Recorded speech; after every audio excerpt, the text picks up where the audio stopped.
around the world. It's that he wants to make sure the dollars keep flowing. And he wants to make sure campaign ads are on his stations and not his rivals.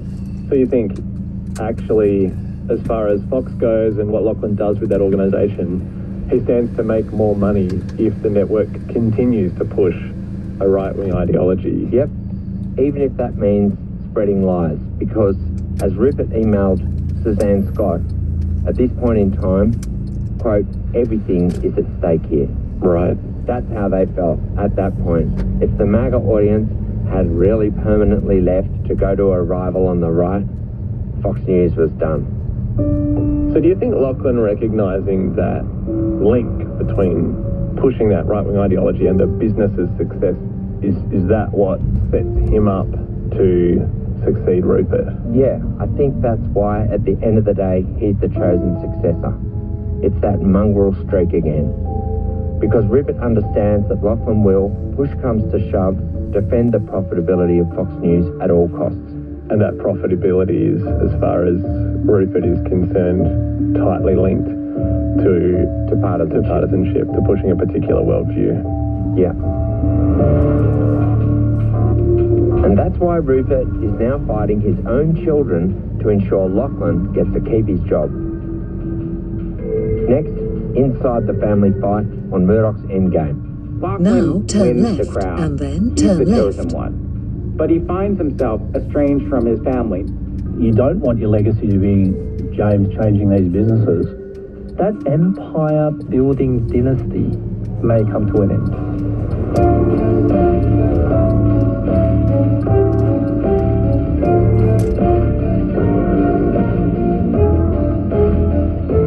Background Now Briefing sound turn left, producers and are Lila then Schooner and immediately Ingrid keep Wagner. right. Sound engineering by Russell Stapleton. Additional research and production by Ben Sveen, who also fact-checked the story. The reporter on this series is Paddy Manning, Murdoch's Now unofficial keep right, biographer. and then He's on loan from immediately Macquarie keep University, where he's doing his PhD thesis. The executive producer is Fanu Falali, and I'm Alex Mann, host and producer of Murdoch's Now Endgame. keep right. This series wouldn't have been possible without the generous support from our colleagues at Australian Story. You can subscribe to Background Briefing on the ABC Listen app. Thanks for listening. This is Julian Morrow with you on Radio National, and now from one journalistic family to another, the extraordinary story of a journalist's assassination and her family's quest for justice. 16 October marks the 7th anniversary of the assassination of investigative journalist Daphne Caruana Galizia in Malta. Daphne was a journalistic phenomenon in Malta. Described as a one-woman WikiLeaks, she relentlessly pursued and reported on corruption in the small Mediterranean island of 500,000 people. A number of those involved in the car bombing that killed Daphne Caruana Galizia are now in prison. The businessman accused of ordering the killing has been charged, but is yet to stand trial. And at a public inquiry into the assassination, findings were made that the Maltese state failed to recognise the risks to the reporter's life and to take reasonable steps to avoid them. The death of his mother caused Paul Caruana Galizia to take up, along with his family, the fight for justice for Daphne, and also to become an investigative journalist himself. His book, A Death in Malta, is a tribute to his mother's life and work, an investigation of her death and an examination of the globalisation of corruption. Paul's giving the opening address titled Speaking the Truth at the Ubud Writers Festival on the 24th of October, and he joins us now on Radio National. Welcome, Paul. Thank you so much for having me, Julian. This is a big question and a hard one to answer briefly, but could you give us an overview of your mother's career as a journalist? Of course. So the first thing to know about my mother as a journalist was she was the first woman to start writing a column in Malta, which happened in 1990. She was also the first columnist to write under their own byline. So even up until that point, most pieces in the papers in Malta were in byline for fear of violent reprisals. She very early on began writing quite critically about Maltese society. You know, how Catholic it was, how conservative it was, the environmental degradation that had already begun then. And that was very new to Malta, a very small country where everyone knew each other at the time, suddenly had this very loud, named voice criticizing people. And she often knew herself personally. And she later in her career described it as a double shock, you know, a woman writing in that way. And she carried on with that kind of social criticism for most of her career. The route is being calculated. The really big change happened Prepare in, I'd say, the to last turn 10 years left. of her life, when the country's problems with corruption really intensified as it became a more Please turn globalized left economy. in 400 And the nature meters of her onto writing the became more 55 investigative. and then take the And second especially in exit the at the last 5 roundabout. years of her life, she almost imperceptibly found herself reporting on really high-level government corruption. She did most of it through her blog, which was another innovation in Malta and was widely popular. And so became this huge force for accountability in the country.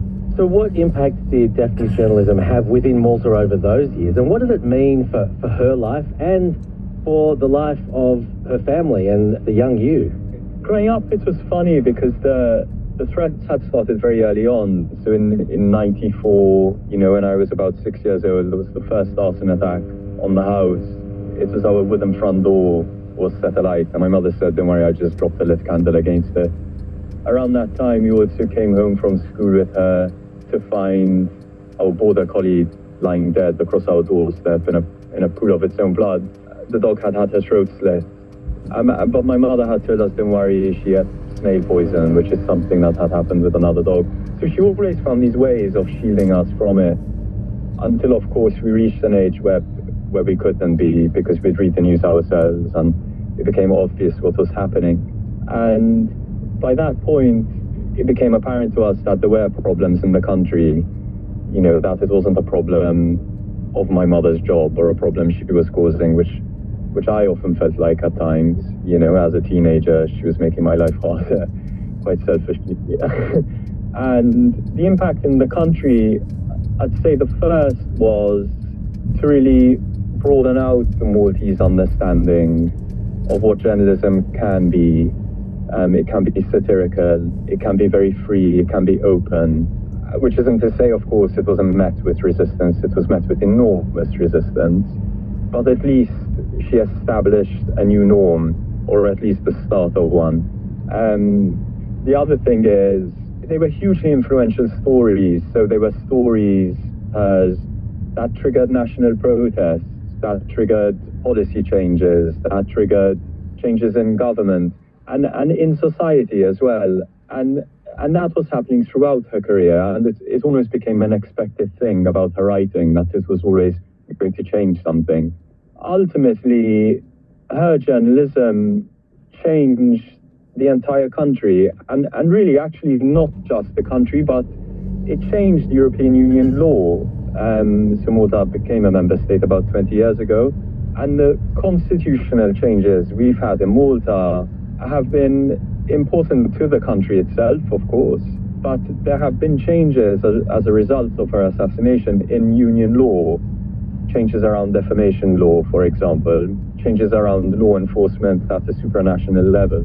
So her life, despite its tragic ending, is a real story about the life-changing power of journalism and its power to change entire countries as well, and blocks of countries.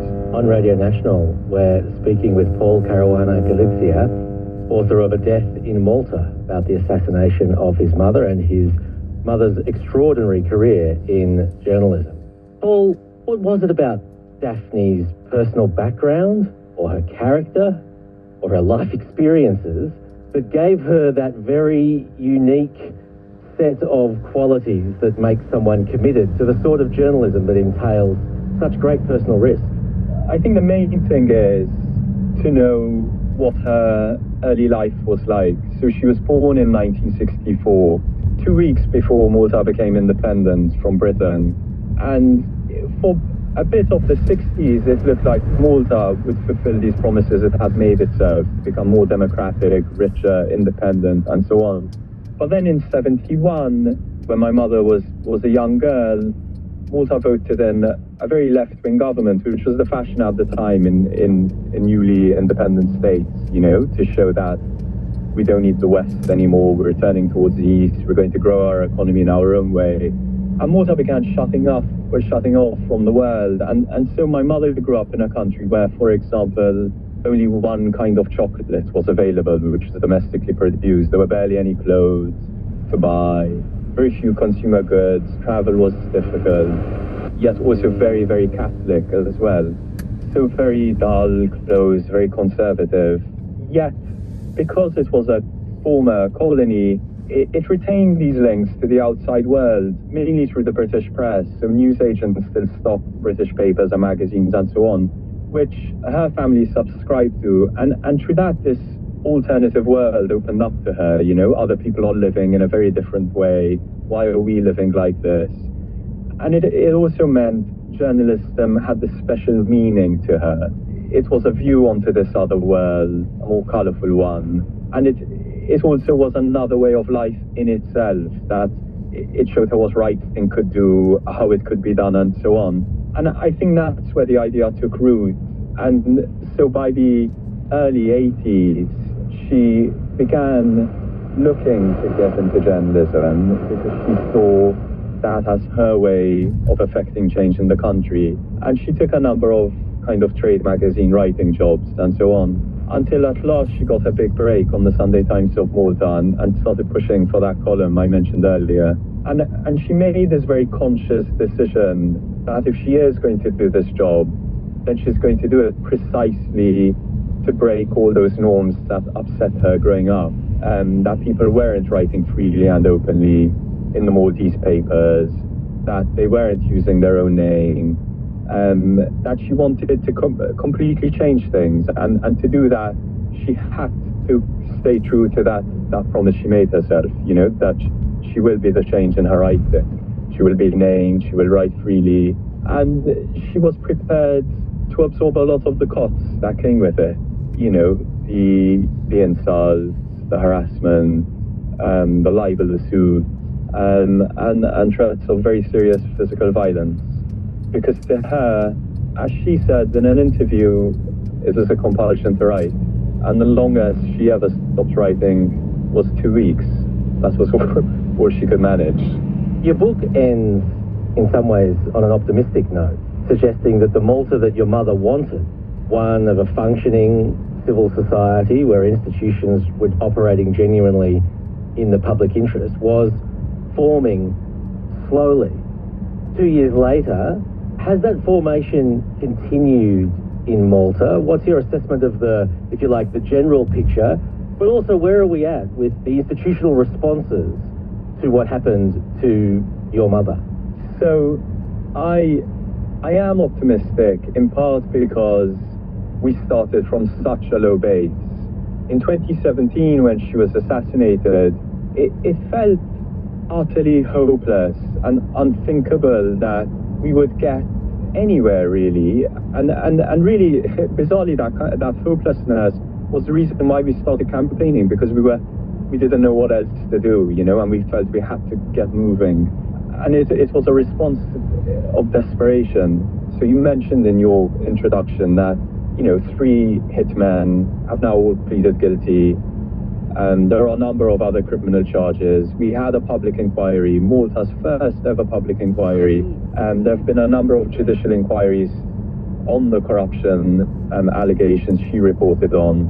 The government she was really focused on for the last 5 years of her life collapsed in 2019. So there has been significant major change, and it's important to recognize those changes. It has been very slow. I know there are years and years of fighting ahead, and probably the rest of my life will be spent fighting for complete change of the country, which it needs. I would say the most promising development since her murder has been the growth of civil society in Malta. which for historical reasons the country never had. First it was crowded out by colonialism and the church, and then by these two very powerful tribal political parties. But after her death, these NGOs started forming, initially one which was exclusively formed of women, and then more, a rule of law NGO formed, and other NGOs became more vocal and started doing things like public interest litigation, and have achieved through that really landmark constitutional judgments. And we've learned that change can come from outside the parliamentary process. You know, it can come through the courts, it can come through protests, it can come through the press. And that is a kind of root and branch change, you know, the one you want to see. It isn't a quick legislative fix. It is something that has changed in Maltese society. And it is exactly the kind of thing, as you said, that my mother always wanted. That she always wanted Malta to see that it is its own country and its people, you know, have to be responsible for its own development, its own change. That it shouldn't be the church, it shouldn't be a party, it shouldn't be a government, it should be Maltese society. And that is the really tragic thing about the arc of her life, you know, that it was meant to do that after independence. It took this very different turn, and she kind of always wrote for it, you know, we need to be more like this, less like that.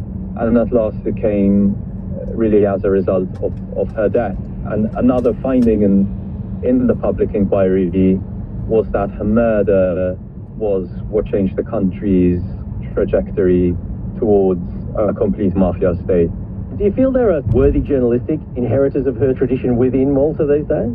I think there has been positive change in journalism. So, for example, there's a new news website called The Shift, which was started by a journalist called Caroline Muscat. And that's been doing really important and serious investigative work and was formed in response to my mother's assassination. Newspapers in Malta have become bolder, but the kind of position my mother found herself in is not one I'd want any journalist to be in. It was this kind of double-edged thing where everyone went to her, sources all went to her because she had become so influential. But then that's really concentrated risks. And the people she wrote about thought we only need to get rid of her rather than an organization or two organizations.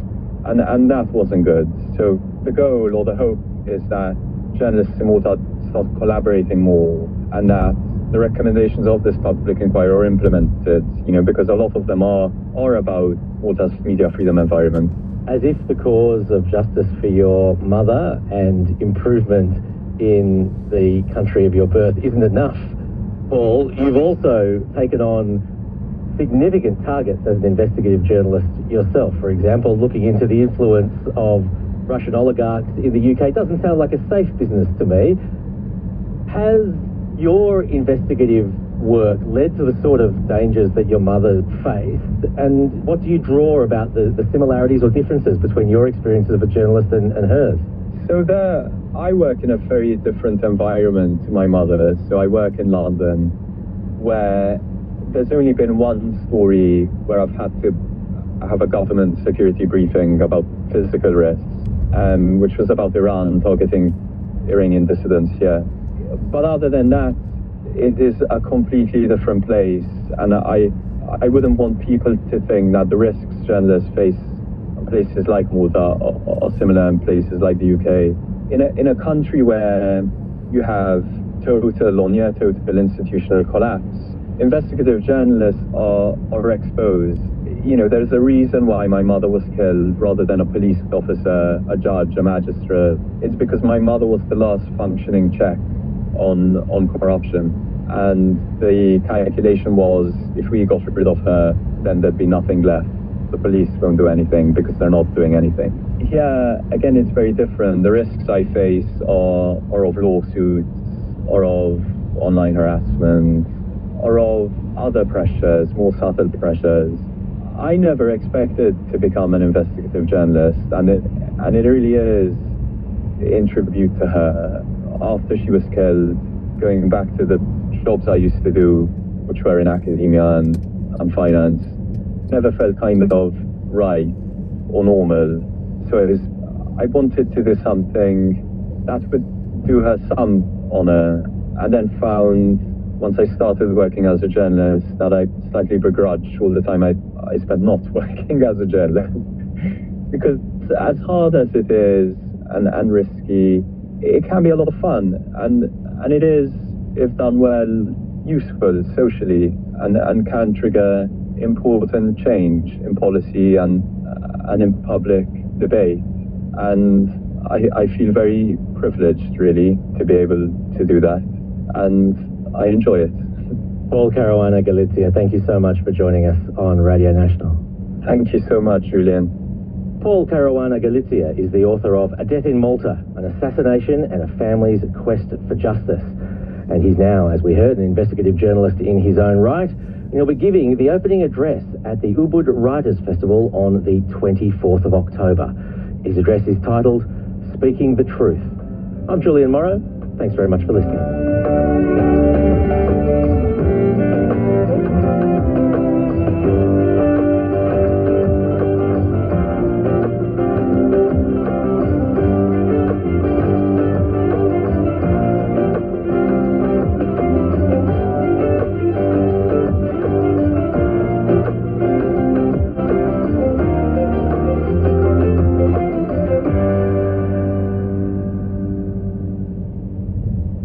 I'm Virginia Trioli. I reckon you should check out my podcast.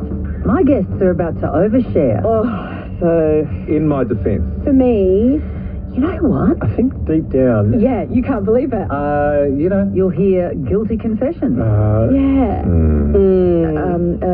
In the latest season of You Don't Know Me, I sit down with Hamish Blake, Bree Lee, Poling Yao, and more to get behind the public persona. You Don't Know Me. Find You Don't Know Me on the ABC Listen app. Hi, Kirsty Melville here, and I'm wondering if you've ever heard of the Martha Plan. It was a plan to bring young, single Catholic women to Australia from Spain. In return for free airfare, they had to work for 2 years as a domestic servant. But secretly, the government was hoping they'd find husbands and stay to help populate Australia.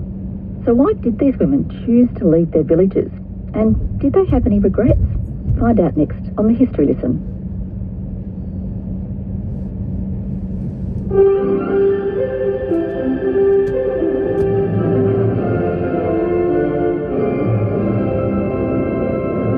ABC News with Andrew Kalupas. The Gazan Health Ministry says at least 87 people have been killed or are missing under the rubble following an Israeli strike on a town of Beit Lahia in the north of the territory. Here's John O'Weekly. An Israeli official disputed a number presented earlier by the Palestinian Health Ministry, saying 73 people had died. That official says investigations are still ongoing, but preliminary results suggested it was exaggerated. A doctor in northern Gaza treating the patients from the Beit Lahia attack says more than 4 residential blocks were destroyed and that dozens were injured. Gaza's health ministry says that 42,600 Palestinians have been killed since October last year, when 1,200 people died in Israel. Meanwhile, the Israeli military says it's hit Hezbollah's intelligence headquarters in Beirut, killing 3 of the group's commanders. Here's the BBC's Jonathan Head in Beirut. The Israelis say that they were targeting and have destroyed what they call an underground weapons producing workshop and a Hezbollah intelligence headquarters underneath that part of the city. Yesterday, the Lebanese authorities reported more than 80 strikes across Lebanon. There have been more airstrikes overnight. The Israelis are now saying they've killed what they describe as a senior commander and 2 other very important Hezbollah operatives in those strikes, mostly in the south, but there are some in the Bekaa Valley, even some up close to the Syrian border. US officials say they're investigating the unauthorized release of classified documents that assess Israel's plans to attack Iran. The documents note that Israel continues to move military assets in place to conduct a military strike in response to Iran's ballistic missile attack on the 1st of October. The information was shareable within the Five Eyes Alliance, of which Australia is a member. The Business Council is calling for more federal incentives for states and territories to fast-track new housing. It's proposed a fund that would reward states and territories for reforming housing regulation, planning and approvals. Chief Executive Brand Black says a fund in the order of $10 billion would deliver many times that investment. We're not bridging that gap between the 6 homes per 1,000 people that we're on track to deliver right now and the 9 homes per 1,000 people that we need. If you make sure that you're conducting appropriate cost-benefit analyses, that you're paying for reform that's delivered, then you will see uplift. Victorian Premier Jacinda Allen says newly announced housing activity centres will combat inequality over coming decades. The government says it will deliver 50 new train and tram zone activity centres across high-frequency train lines by 2026. As part of its vision, tall, high-density buildings will be located near train stations with scaled height limits, low-rise apartments and townhouses. Premier Jacinda Allen says young people and downsizers will benefit from the new homes. Too many are locked out.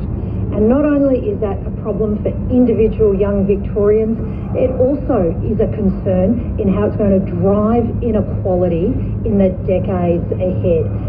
2 people from the same family have been killed and a third seriously injured after a crash in the Moreton Bay region north of Brisbane Sunday afternoon. Rebecca Hyam has more. Police say a vehicle travelling west on the Diagula Highway near Wamuran crossed onto the wrong side of the road, colliding with another vehicle just before 3 o'clock local time. 2 passengers in the eastbound car were killed and a third, the female driver, has been seriously injured. She's been taken to the Royal Brisbane and Women's Hospital. Police say all 3 were related. The male driver of the second vehicle has been taken to the Sunshine Coast University Hospital. He's been placed under arrest for dangerous driving. Police are asking for any witnesses to the incident to come forward. In the NBL, Adelaide has continued its unbeaten run at home with a 4-point win over Tasmania. Here's Aaron Bryans. The Jack Jumpers' trademark defensive pressure unravelled the 36ers early as they marched out to an 8-point lead at half-time. Unfortunately for Scott Ross, he would suffer the worst case of deja vu, capitulating in the second half as they did on Friday against the Sydney Kings.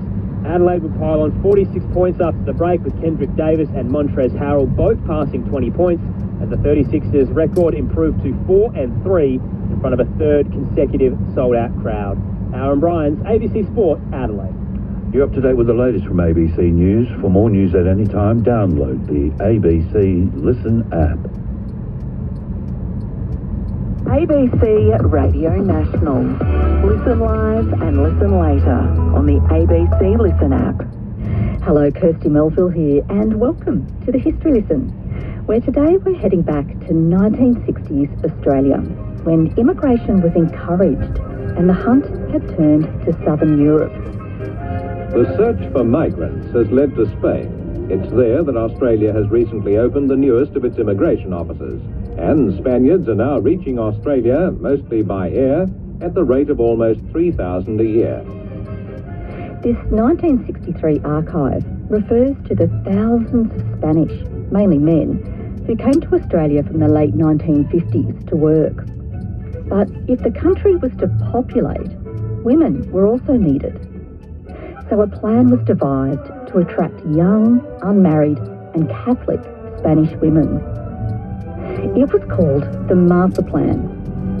This plan offered these women a free airfare to Australia in exchange for a 2-year commitment to work as a domestic servant. But the real intention was for the women to meet husbands within those 2 years and settle in Australia permanently. So, did the plan work?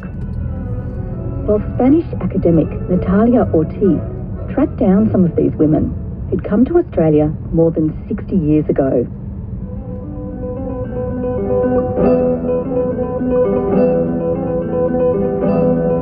When I first came across this story, I was immediately captivated. What motivated these women to travel halfway around the world to a place they'd never heard of? For many, it was probably the first time leaving the village or boarding a plane. So I focused on 3 women, Josefina, Octavia, and Maripaz. They each came to Australia for different reasons and from very different backgrounds, but they all shared a common goal: to escape a dictatorial country where their freedom as women was severely restricted. The Spanish Civil War ended in 1939, with the Republicans losing to Franco's nationalists. but the resulting dictatorship was still going strong in 1960. Rural families like Josefina's, who had supported the defeated Republicans, endured particular hardship. My first name is Josefina. I was born 1932 in a village in Cantabria, in Spain. My father, he was political prisoner because he was Republican. So they took me to live with my grandparents and aunties. They asked me to work in the fields, doing hard work. It was the only thing I can do because I didn't have school enough to do other work. But Octavia was lucky to have had an education. But she wanted more than a simple life governed by Catholic rules. My name is Octavia. I am now 95 years. In 1960, the situation was not very good in Spain. I finished my teaching. I was hating it. Come Sunday, I went to church and then stay at home reading or whatever. I wouldn't go to the pub. In the village, there was not much of for a young girl. While Octavia started to plan how to leave her village, Josefina spent her time doing housework and laboring. Then I met the boyfriend. Yeah, and with the boyfriend, I had the daughter. The Martha Plan required women to be Catholic and single. The recruiters didn't consider that some women, like Josefina, could be single, Catholic, and mothers. The daughter was ashamed because single mothers were very discriminated by the Catholic Church and by the society. Yes, very hard, very hard. My name is Pablo Grover. I'm the son of Carmen Alvarez Batallo. It's a similar story to Josefina and the situation she was in. The story goes that my mum got pregnant with me in Franco, Spain, which of course was not a great thing to do for a woman who was single. And my mother comes from a very, religious family, a very pro-Franco right-wing family. When you're a young person, that's you follow your parents. So of course she wasn't allowed to have the child. Her cousin, who was a doctor, a very close friend of the family, he suggested to my mother she could have the child. Mum decided to keep me. For that, she would have to be, in the last few months, be living in Barcelona. No one in my family knew about my existence except her sister, her cousin, who was the doctor, and his wife. That was it. Only 3 people knew about my existence. Mum had a very good job at a record label and was doing really good, really good. But that, of course, changed completely when she had me. Unmarried mothers in conservative Catholic Spain had few options. So Pablo's mom, Carmen, put him in an orphanage in Barcelona while she lived and worked in Madrid. Meanwhile, Josefina heard something that caught her attention. This girl told us, she said, these people going to Australia is fixing up for these girls. And, I said to my friend who was working with me, why we not go? We had the opportunity now to go. The Martha Plan promised better work, adventure, and money. The Spanish Catholic Commission for Immigration gave local priests the task of recruiting young women. Octavia saw the opportunity as a way to escape her situation. I told my auntie, write to my parents and explain because I want to go to Australia. Yet she couldn't bring herself to tell her parents. I couldn't tell my mother goodbye. I couldn't. And father saying, well, she's over 25. I can't stop her. Leaving the home country was hard. But Pablo's mother, Carmen, and Josefina also faced the heartbreaking task of leaving the young children behind. 2-year-old Pablo stayed in the orphanage in Barcelona, and Josefina's father looked after 4-year-old daughter, Maria Jose. In return for free travel, the women agreed to work for 2 years. We had to sign a contract, but we thought 2 years passed quick.